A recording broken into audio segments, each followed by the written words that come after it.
Inilah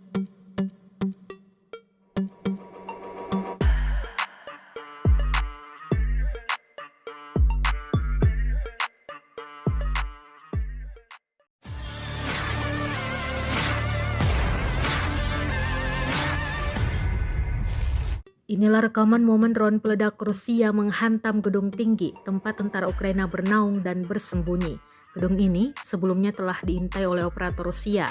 Rekamannya beredar di Telegram pada Rabu 8 Mei 2024. Dalam keterangan unggahan disebutkan Brigade 5 secara aktif menggunakan drone FPV di arah Krasnogorovka.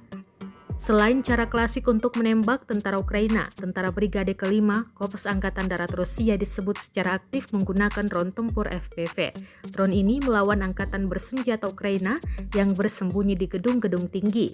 Di Krasnogorovka, tentara Ukraina tidak akan aman dimanapun senjata Rusia akan menjangkau dimanapun dia berada, klaim militer Rusia.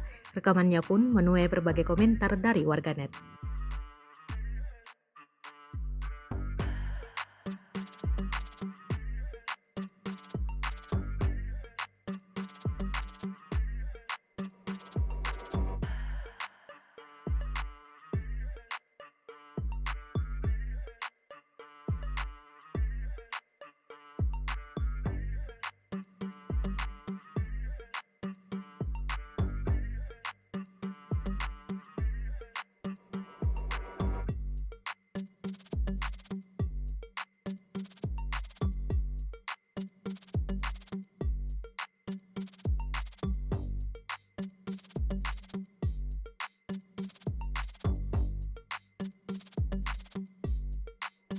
Download Tribun X sekarang, menghadirkan lokal menjadi Indonesia.